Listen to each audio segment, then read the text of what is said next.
आज ये जो झूला के निर्माण हो है, बरसात के दिन में कुलेश्वर महादेव के दर्शन नहीं कर पात रहे। जब बाढ़ आती तक पुजारी नाव में आए जाए पड़त रही से, लेकिन ये झूला बने के बाद अब न केवल पुजारी ला बल्कि आम पर्यटक ला, श्रद्धालु मन ला भी सावन भादो के महीना में भी आसानी से भगवान कुलेश्वर महादेव के दर्शन करे के लाभ मिली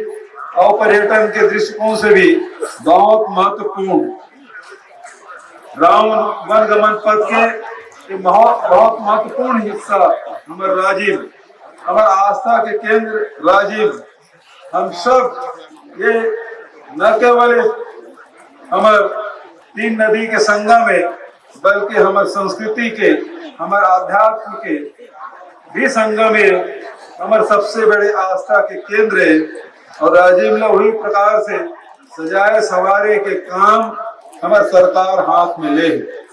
जहाँ झूला बनाए के काम वहीं हर साल मेला लगते तो मेला ग्राउंड भी बना था,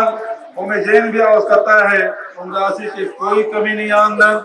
बल्कि वो मेला स्थल बने के बाद जहाँ आम नागरिक की सुविधा हुई, 12 महीना वहाँ कथा भागवत आध्यात्म सत्संग ध्यान ये सब होत भी रही। और के साथ साथ जिन हमार व्यवस्था से जुड़े हुए जतेक भी संगठन है,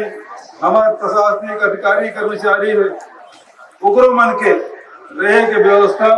आज हजारों के तादाद में अधिकारी कर्मचारी मन हम पदस्थ कर देता, लेकिन उग्र मन के दिनचर्या में बड़ा परेशानी होते और भी